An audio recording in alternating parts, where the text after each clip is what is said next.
Apakah kalian menyadari sesuatu? Bahwa ada satu cahaya kecil yang dulu sering menemani malam-malam kita. Tapi sekarang, hampir tak pernah lagi terlihat. Cahaya itu bukan lampu jalan, bukan pula pantulan lampu dari rumah-rumah penduduk.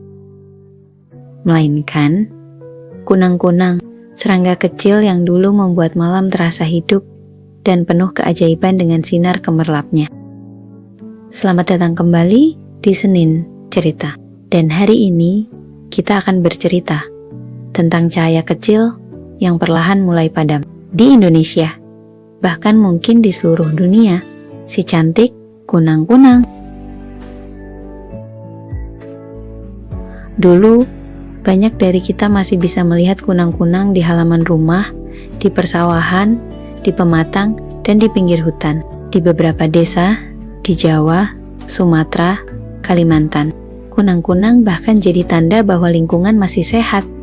Anak-anak biasanya berlarian mengejar-ngejar titik-titik cahaya itu, menangkapnya sebentar di telapak tangan mereka, sebelum akhirnya melepaskannya kembali. Namun kini, di banyak tempat, malam terasa kosong, gelap.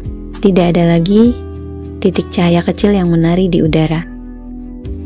Seakan-akan, kunang-kunang hanyalah cerita masa kecil saja. Kunang-kunang memancarkan cahaya bukan karena sihir, tapi karena proses kimia alami bernama bioluminesensi. Mereka menyala untuk mencari pasangan, berkomunikasi, atau memberi tanda bahaya. Dan uniknya, cahaya kunang-kunang tidak panas sama sekali.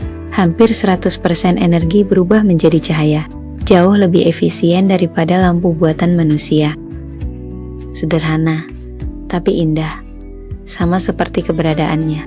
Kecil, tapi sangat berarti bagi ekosistem.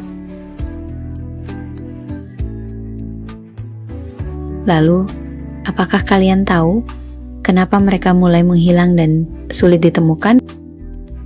Hilangnya habitat. Sawah yang berubah jadi perumahan. Sawah tada hujan berubah jadi kawasan industri. Dan lahan pinggir hutan dibersihkan.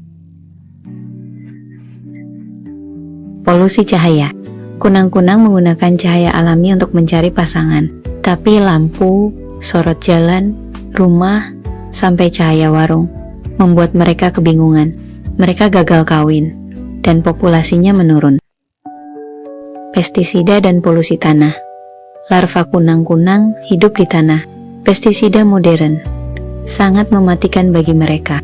Di banyak desa pertanian, kunang-kunang menghilang begitu penggunaan pestisida meningkat. Perubahan iklim, curah hujan yang tidak menentu, dan suhu yang meningkat membuat siklus hidup mereka terganggu. Di beberapa desa di Indonesia, warga sudah menyadari hilangnya kunang-kunang. Di daerah Jawa Tengah, ada cerita tentang seorang anak kecil yang menanyakan kenapa ia tidak pernah melihat kunang-kunang, seperti yang diceritakan kakeknya. Sang kakek hanya bisa tersenyum pahit, sambil berkata, "Dulu halaman ini penuh cahaya, tapi sekarang itu hanya tinggal kenangan." Di Sumatera, peneliti mencatat daerah yang dulu memiliki ribuan kunang-kunang, kini hanya tersisa puluhan. Bahkan di pedesaan Kalimantan, yang dulu terkenal dengan populasi kunang-kunang, kini jumlahnya menurun drastis karena polusi cahaya dari pemukiman baru. Mereka masih ada, masih berjuang bertahan, tapi semakin sedikit, semakin diam, dan semakin padam.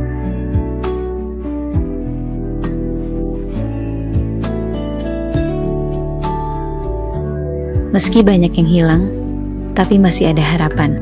Beberapa komunitas lingkungan di Indonesia mulai membuat zona gelap tanpa lampu listrik di area tertentu, mengurangi penggunaan pestisida, menjaga rawa, sungai kecil, dan sawah tradisional, mengedukasi warga tentang pentingnya cahaya alami.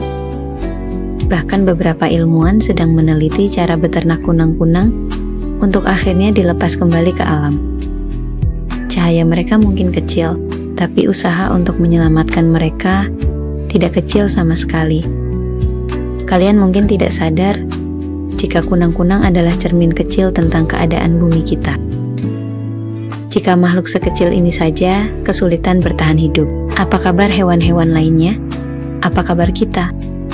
Mungkin sudah saatnya kita kembali belajar menghargai hal-hal kecil, termasuk cahaya lembut dari seekor kunang-kunang. Terima kasih sudah menonton Senin Cerita. Sampai jumpa di episode berikutnya dengan sejuta kisah lain dari bumi yang terus berbisik kepada kita. Senin Cerita, dari alam untuk manusia yang mau mendengarkan.